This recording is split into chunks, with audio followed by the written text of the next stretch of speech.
Hi there. Welcome to Shared Lunch. My name's Leighton Roberts. I'm the co-founder and co-CEO at Sharesies. We've got a really exciting episode for you today because I'm on site in Auckland at Rocket Lab with Sir Peter Beck. But as always, before we get started, here's some important information. Investing involves risk. You might lose the money you start with. We recommend talking to a licensed financial advisor. We also recommend reading product disclosure documents before deciding to invest. Everything you're about to see and hear is current at the time of recording. Well, thanks so much for joining us again, Peter. Always a pleasure. Fantastic to be here in your space as well. It's probably the coolest place that I've ever filmed a podcast for, that's for sure. Firstly, though, it's the first time we've spoken to you, that Sir Peter Beck. Oh. So how does that feel? And has there been the official ceremony yet? You had the sword on the shoulder? Oh, no, that's to come. Right. Yeah, no, very unusual, quite odd. Yeah, right. I mean, I'm just a Southern boy trying to build some rockets. So it's, it's very odd. Oh, it's very cool. Congratulations. And it's great to have someone in our entrepreneurial community, and particularly with a profile. And just doing these podcasts as well, over the last couple of days, I've been watching a bunch and I see how many you've been doing with some quite random people actually that invest in the retail network. Is that a real focus of yours or something you're really quite deliberate about?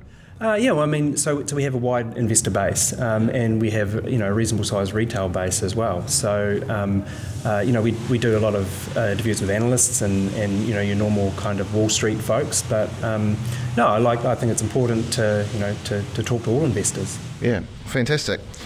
So you've just had the biggest quarter in company history, Q2 2024. Can you give us a little bit of an outline of those earnings?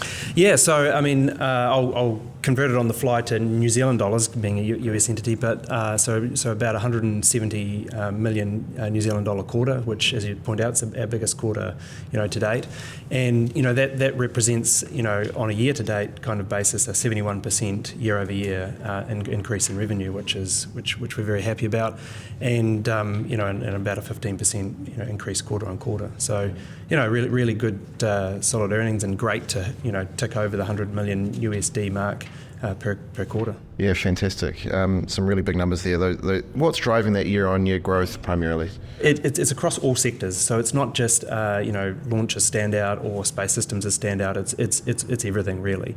Our backlog is also increased, and we're sitting at around about 1.6 billion NZD in backlog. And the majority of that backlog sits in our space systems division, but both launch and space systems has just been growing really, really strongly. Great. And then the other, the one I noted was certainly that gap between the revenue and the loss number starting to get much closer. And is that a focus, and what's the sort of plan and trajectory from there? Yeah, so that'll move around because obviously we're investing a tremendous amount in Neutron. I mean, Neutron is our large rocket, and it's consuming, it is the big consumer of cash for the business. Absent that, then the business looks very profitable. But we're strategically investing in that for the future. What we're trying to build here is an end-to-end space company.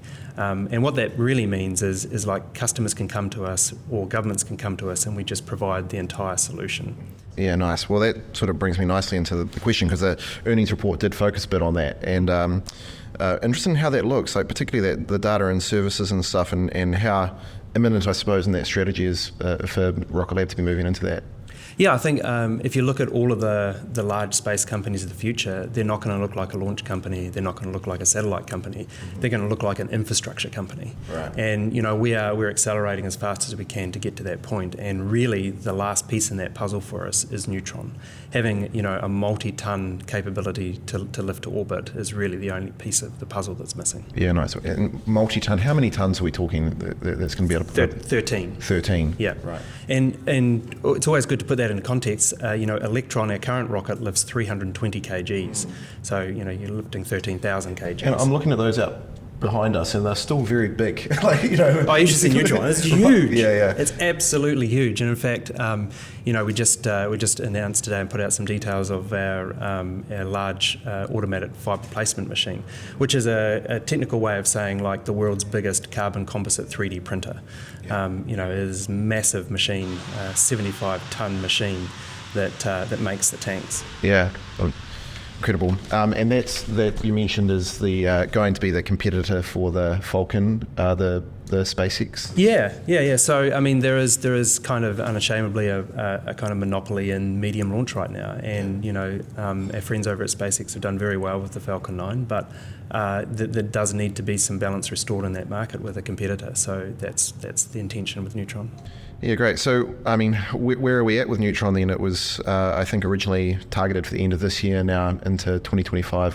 How's the progress going on that? Yeah, so, I mean, we always kind of caveat any launch date with it's a rocket program. And, I think if you looked at some of the earnings and you look at the development timelines of our vehicles are crazy short compared to any other launch vehicle. I mean, Electron was brought to market from announcement in like 2.8 years. Contrast that with more traditional programs, and they're measured in 8 to 10 years or more. So Neutron is on task to be delivered in sort of 4.5 years, which is faster than anybody's ever delivered a medium launch vehicle. So the plan is to try and get this to the pad by middle of next year and get the first one away. But it is a rocket program, and there's just a huge amount of things that all have to come together. Yeah, and just like on that, coming back to that competitor space, the sort of cost per kilo that we're aiming for, still on track for that as well? Yeah, so cost per kilo is a lovely metric that everybody can understand, right. But it's absolutely useless because nobody ever buys a rocket on a cost per kilo basis. Like those Electrons behind us, a customer will come to us, and one customer might have a 100 kg payload, one customer might have a 250 kg payload. The price is no different. You buy the rocket at the fixed price of buying the rocket. So a cost per kilo metric is a nice metric that's easily kind of consumable, but it's not how rockets are sold. But nevertheless, on a cost per kilogram basis, yes, of course, it's competitive with the other options out there. Yeah, great. So between now and Neutron, the Electron remains the main revenue stream for the launch. It does. Yeah, launch side, sorry. Yeah. So Space Systems accounts for over 2/3 of the revenue for the company, but for launch, Electron remains. Yeah, can you break down some of those other revenue streams just quickly? That 2/3. Yeah. So we don't typically break down into various categories of Space Systems, but it's spread across our components businesses. So we sell a tremendous amount of components into other people's platforms. In fact, last year, 38% of everything that went to orbit had a Rocket Lab logo on it globally. So, whether it's a reaction wheel or a solar panel, we sell a lot of those components in. And then spacecraft as well. So, we have over 45 spacecraft in backlog, representing over $700 million of revenue in the future. So we cover a wide spectrum of spacecraft. Yeah, so you collect the majority of cash on that, so 90% I think before launch for Yeah, so on the launch business model, everybody always focuses on how many launches did you get off in the quarter, which is, it's a good metric to track. But actually from a cash collection standpoint, it's totally irrelevant. So, as you kind of point out, when it comes to launch day, we have collected 90% of all of the contract value. Yeah. So, our business model with Electron is our customers fly with us because we can tailor the mission and we can tailor the timelines. So it's not uncommon for a customer to delay a launch because their spacecraft isn't ready or they want to optimize their orbit or those kinds of things. And of course, that can play havoc with our quarters because, it shifts the launch from one quarter to the other. And I guess what we're trying to explain to people there is that, well, don't get too worried. It doesn't actually matter because we would have probably collected up to 90% of the cash collections against that contract. And the contracts never go away. They just sort of move around in the quarters.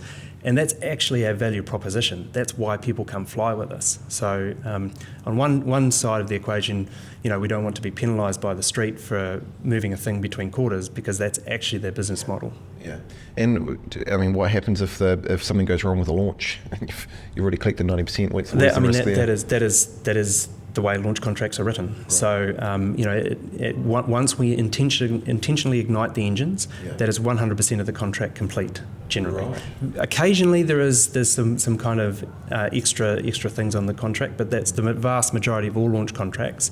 On intentional ignition, all your service is complete. Right. I mentioned that I was chatting with you to my Uber driver yesterday when I was driving to the airport, and he one of his questions for you, or through me, was how you insure rockets, and which is sort of quite relevant after that. And I said, I'm not sure if that would be if there's many insurance companies lining up, but I said if I got the opportunity, I'd ask you. So absolutely there is. No, there's a whole insurance market. Yep, there's absolutely a whole insurance market, and customers insure their spacecraft for the replacement of their spacecraft. They can insure them for the replacement of the spacecraft and another launch. They can even insure them for those things, plus, if it does blow up, a loss in revenue in the future. And there was quite a famous insurance claim a few years ago from, I think it was like a UAE satellite, where it was lost in a launch failure. And they made an insurance claim that actually for the future generation of the revenue off that spacecraft, and it was the largest insurance claim in the space industry's history. Insurance got a lot more expensive after that one, but no, there's a vibrant insurance market for it. I'm trying to think if there's many other businesses where revenue is, or contract is delivered at ignite point. That, I don't know. This would be quite unique, I think, but it makes complete sense. Well, I mean, this is the reality of the business. It's extraordinarily difficult, and that is just the nature of the business. Great. Maybe just the overall, I'd be really interested in your view on the overall health of the space industry at the moment. There's been a huge amount of shit. We were just talking about one before after I've watched the documentary Wild Space, which was fantastic for Rocket Lab, I thought. So what's your feeling of the space industry at the moment and where it's heading? So the space industry is generally relatively insulated from kind of macroeconomic things in a general sense, only because a lot of the space programs or the space infrastructure programs are measured in 5 or more years of deployment. Yeah. So if you're going to put a constellation of Earth observation spacecraft on orbit, it could be something like a 5 to 7 year timeline. So you can have a whole economic cycle during that, and generally these programs are funded for that duration.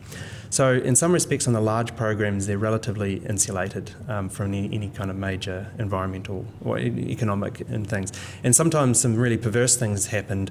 I think there was a bit of a boom in the space industry during some of the other downturns, simply because there's a whole lot of unemployed people at home watching TV, and they were all their TV was coming through satellite, so they had to launch a whole lot more satellites to actually suffice that demand. So sometimes there's some perverse outcomes, but I would say that definitely, though, from an entrepreneurial standpoint, the space industry was at its frothiest in sort of 2020, 2021. Like, right. There was crazy... Much of the world, probably. Yeah, much of the world. Like, just crazy stuff done. And large amounts of capital, put at work into some pretty suspect business models. And you're seeing that kind of thrash out now, and you're seeing who are the real people in this industry and who are the less real people in this industry. Perhaps a little bit of consolidation happening after that, but well, that consolidation creates opportunities too, because for us, we were able to pick up a competitor that failed Virgin Orbit, and we're able to pick up all of their assets for 16 cents on the dollar, which are now hard at work producing Neutron engines. Topical at the moment, but the Boeing situation that's happening currently, astronauts are stuck on the International Space Station due to some technical issues. So I was just wondering if you had any thoughts or views on that happening. On what's happening with that. Yeah, well, I think it highlights the fact that it's always good to have two, right? And kind of to our point with Neutron as well, it's like you can't have one dominant or just one kind of primary access to space. You need multiple. So the space industry is super hard. This is not easy stuff. I think it really speaks to the importance of having more than one supplier.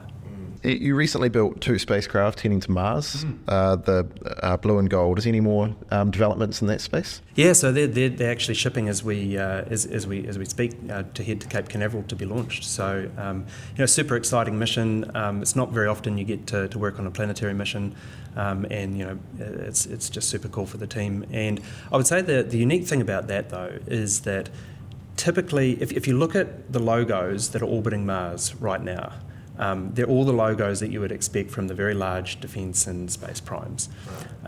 When those 2 spacecraft from Rocket Lab arrive, 20% of everything orbiting Mars will have a Rocket Lab logo on it. And so that's cool in its own right.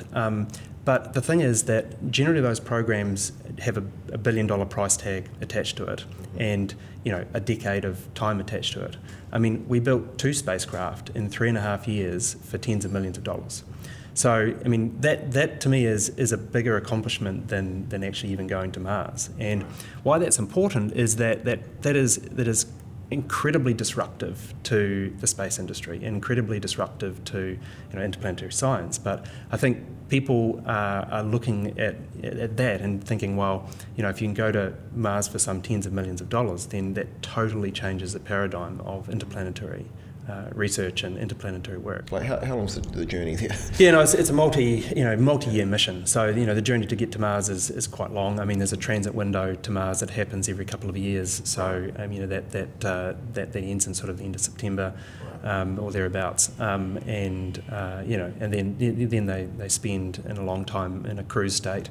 The spacecraft themselves have tremendous amount of propulsion on board. The mission is very, very difficult. It's not, we don't just put the spacecraft to sleep for a couple of years and arrive at Mars where there's active manoeuvring all the way. Right. And then when they get there, we have to capture Mars's gravitational field and go into orbit. And then once we're in orbit, we have to do a whole bunch of manoeuvres for the science. So very difficult mission, certainly in no respects. And that manoeuvring is still largely human-driven? It's sort of not set beforehand with... There's certainly nobody's on a joystick because there's like a 20-minute delay, but there's all pre-programmed manoeuvres. Yeah. And speaking into planetary, a couple of years ago, maybe I think first sort of mentioned the idea of finding aliens in Venus. What's any progress there or thoughts? On that? So that is a nights and a weekends kind of philanthropic project. Nobody's paying for that. So we just kind of take old bits and put them together and do stuff in nights and weekends. So the probe is coming on really well. So the probe manufacturing is almost complete.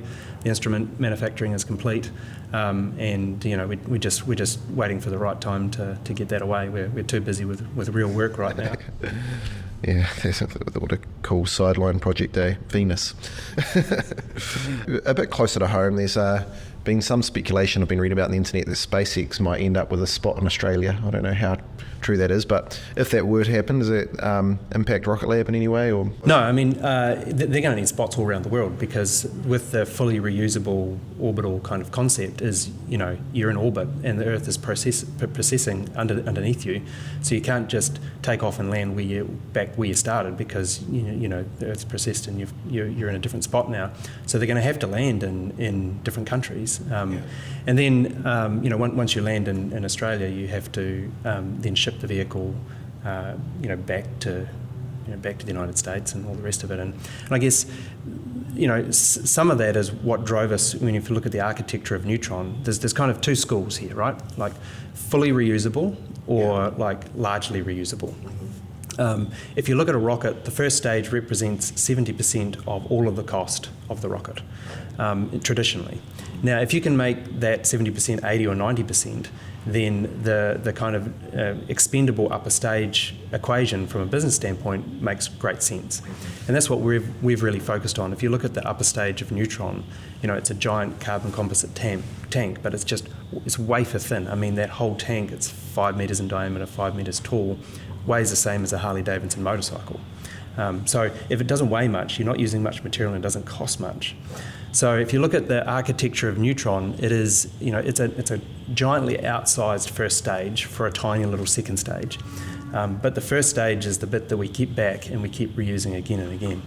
So the economics become a little bit blurry when you've got to ship giant rockets all around the world and all the rest of it. And who knows what they end up turning up actually being, but we are for sure certain in the economics of the Neutron approach anyway. Just going to move into the Wild Space movie that we touched on before. I'm not sure if you're at the point of sick of hearing it yet or not, but like I said, I learned a lot in it, I think, but Rocket Lab came out really glowing, as did you, in it. I'm just interested if there's any takeaways for you in that process, or anything that you learned in the film that came out, or was it sort of all just things that you already knew on screen in the end. But well, I mean, I was a reluctant participant, so in that whole thing, and compared to the access that others gave the documentary makers, they had we didn't provide as much access. It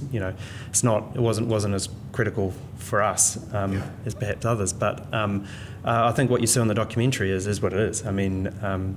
That's how we operate, and we take what we do very seriously. And what I think it highlights is that in the space industry, there is a tremendous number of folks trying to do great stuff, and the one great thing about the space industry is you can have a very grand idea and you can go and raise a lot of money. Less so now, but you used to be able to go and raise a lot of money against a grand idea. And that was the wonderful thing about the space industry. But it's also kind of the downside of the space industry because if you're a good salesman, you've got a way out idea, you can go and raise some money and then quickly literally set fire to it all. And a lot of people in the space industry have a cool idea and then try and build a business around a cool idea. And that's just never been our go. I mean, we look for, honest to God, real holes in the market that we can plug and then build a product to meet those. And, as we were talking before, like 2020, 2021, it was like peak frothiness within the industry. And there was just cubic dollars got put at work and cubic dollars got lost. And that's kind of part of the challenge for us is that a lot of investors put a lot of money into the space industry and it wasn't successful. We kind of, Adam Spice, my CFO, and I often joke together, it's like we've got the best house in a really bad neighbourhood because everybody burnt their house down and there's dead cars on the lawn. So, the markets are very efficient and in time these things kind of correct. But certainly the space industry is, in that frothy period, did a lot of capital. I was thinking while you were talking there, because one of the quotes I think you made in the early on in that documentary was about you need to understand what the business is behind it. It's not just building rockets, it's people. And I'm wondering at what point in your journey you started to observe some of those business opportunities and how you continue to evolve that thinking. Yeah, well, look, we're hustlers, so we're always looking for the next opportunity that we think we can either disrupt or displace or compete. You've seen we are not a static company. We brought the Electron product to market, and it is the preeminent leader in small launch. Electron alone accounts for 64% of all United States launch, third most frequently launched rocket in the world now. So market opportunity, plugged it. Likewise with Space Systems, as we saw a real opportunity there, to scale and provide different alternatives. We bought a whole bunch of businesses and then we scaled the heck out of them and as we talked about before, now we're a big supplier there. And then same with Neutron is like there is a huge launch kind of demand that's not being met by one provider. You just can't have one provider. Yeah. So we made the big call, and it is a big call to go and invest in Neutron. But the one thing that I would say is that we're all kind of engineers here, so we're all pretty conservative folks. So you'll never see Rocket Lab kind of push all the chips into the centre of the table on one particular idea or opportunity. We're always very methodical in the way that we build the business. At what point, 10 years, a decade ago, did you realise then that it would be almost an infrastructure play that you were building, or how's that evolved? Yes, yeah. So we often ask this question. It's like Rocket Lab pivoted into building satellites as well as rockets. I'm like, no, we never pivoted. Right. I mean, the second Electron rocket that we ever launched on the kick stage, which is the top of the rocket that goes into orbit, had recesses all around that kick stage for solar panels to turn that into a satellite. Yeah. That was on flight 2. So, but once again, going back to the point, I'm never going to push all the chips into the centre. We needed to establish Electron as a market leader first. And I like to finish one thing before I start the next. Yeah. Once Electron was kind of dialed in, then we announced our Space Systems programs and then started to grow that. And then, when the right time to bring Neutron into the mix, we did that as well. So, once space system is established and everything, we bring Neutron into the mix. It's like such a familiar entrepreneurial sort of tale, that stuff. The entrepreneurial drift. That comes in, because we've got a case at Sharesies at the moment as well. We're sort of doing a lot more in the B2B space, and quite weird. Just had our shareholder meeting. One of the common questions, you're pivoting into businesses more. It's like, no, if you rewind 7 years ago to where one of our first pitch decks, this was on there. Yeah, that's right. So that was the bit that wasn't captured in the story, But you find that all companies have a larger vision, and you just have to keep working towards that vision. And sometimes the direction changes a bit, or how you get there. But there is always a grander goal. Yeah. One of the other things that the documentary showcased was the pressure around that launch. And I think you said it was your least favourite time of it, but I was wondering if there's any particularly enjoyable ones that you have reflected on, or particularly challenging ones.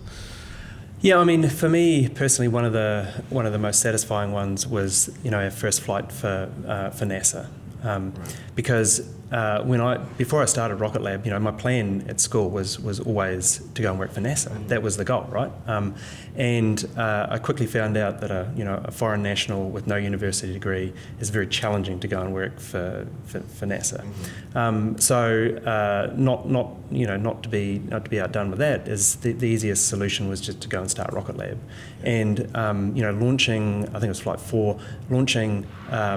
A dedicated group of payloads for NASA just felt, full circle. And of course, in the heat of the moment, you never think any of this, but it's often the drive home after a successful launch, you go, well, that actually happened, and that was super cool. Yeah. That's one of the things I have to ask. But how relevant is the countdown these days? It seems like it's been in movies forever. It's still happening in all of them, but it just seems to me that surely there's a computer better placed, but not for the overall drama of it. But so the computer actually takes control of not only the launch vehicle but also the launch site and all the infrastructure at T-minus 10 minutes. So when we enter auto sequence, that's when we hand over control to the rocket, and the rocket is also controlling the ground systems. Right. And it's just we can interrupt that auto sequence, but from that point onwards until the spacecraft is deployed, it's all on the rocket. But the countdown is it's kind of important, because you want to know when stuff is supposed to happen and that it's going to happen. It'd be pretty weird to just sort of sit there and just watch a rocket launch without any kind of prior notice. I absolutely love watching it. It's just just watching that thing, just the stress in those moments as you're about to ignite something that could literally blow up. But it's a bizarre thing to say, but for the first few launches, I was doing the 10 count, right? I was doing the final countdown, and there's so much going on, and you're concentrating so much that it's actually really hard to count backwards. Right. You wouldn't think it, right? But you're sitting there and you have to actually go in your head, like 7 is before 8, and right. There's just so much going on that you'd think that would be a super easy task, but actually it's more difficult than you think. Yeah. You mentioned that you didn't have the degree and all that sort of stuff. What's the plausibility of someone being able to work at Rocket Lab, for example, without having that degree and getting a job here now? No, 100%. I mean, look, you get a CV and they all look the same. And I don't know who's telling, which careers advisor university telling people to write CVs, but they all look the same. And it's impossible to distinguish, the kind of Rocket Lab person that we like. Mm-hmm. So the first question we ask is, okay, this is great, put it to one side. Tell me what you actually do in your own spare time. Tell me what you built. Right. And those are the people that we actually want. The people that do well here are people who are like, in an engineering sense, are born engineers. Mm-hmm. So they'll go to university, they'll do an engineering degree or not. But then after that, they'll go home and they'll be working on their car, or they'll be building a quadcopter, or they'll be their whole life revolves around engineering. Mm-hmm. And those are the people that you really, really want. Mm. I remember, maybe it was an earlier podcast we talked about, you mentioned that you would never go into space yourself. You don't see that as a thing, but I have noticed on another YouTube thing or something I was watching where you did used to ride your early rockets. Is it the space factor, or is just your risk appetite changed in general? No, I've got a fairly healthy risk appetite. No, it's just one of those things that the more you know about something, the more you realise you don't know, and also I have all of the engineering insight, but in that sense, none of the courage to climb on board a rocket, because I understand all of the things that have to go right too well. Yeah. And I have tremendous admiration for an astronaut, because a lot of those guys are engineers as well, and they have a full understanding as well. And I think it just takes a special kind of person to do that. Right. And I think I'm maybe if I'm kind of old and all your kids are grown up and all those kinds of, but if you've actually got responsibilities to people and to other things, I think it's a pretty tough thing to do to take that level of risk. Yeah, you mentioned the healthy appetite for risk. Where is that line then? What are the things that you like doing?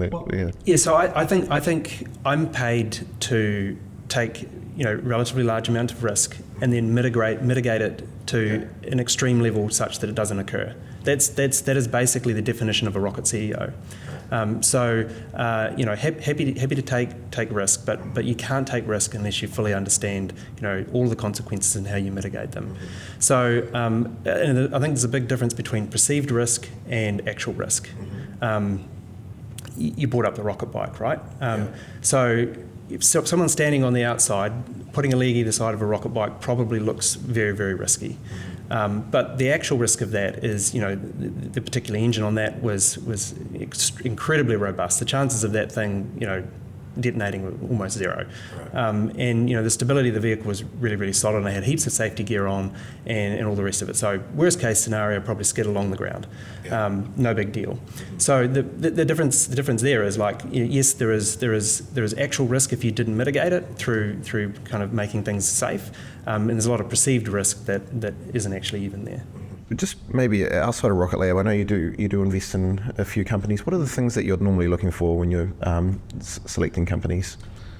Yeah, so it's kind of like, as being the CEO of a publicly traded company, there's, you lose some of that kind of entrepreneurial kind of, abilities. So I need to get my hit, and I get my hit through, supporting other early stage companies, and I sit on an investment committee for Outset and invest in companies, as you point out. And I guess the things that I'm invested in are all things that I think could be billion-dollar entities in New Zealand. Those are the things that I get really excited about. I've always viewed that it's the same amount of work to build a $10 million company as a $10 billion company. So why would you bother building a $10 million company? There's nothing the matter with a $10 million. It's great. There's lots of those, and it's super important. But for me, if I'm going to use my time on this planet, I want to have the maximum impact possible. So those are the companies that I look to kind of support and help in New Zealand, and there's a bunch of those, which is super exciting. Well, that's a great note to finish on. Thanks so much for again giving your time to our shareholders and to Sharesies. So, look forward to see what happens over the next year, and hopefully check in again soon. And this is a very cool new aspirations for Sharesies office. Thanks for joining us today, everyone. If you want to see more of us on Shared Lunch, then check us out on YouTube or wherever you get your podcasts. And today we've got a special giveaway. Rocket Lab have given us some bottles, and if you want to enter the draw, then check it out in the link below with some instructions. Otherwise, have a fantastic day.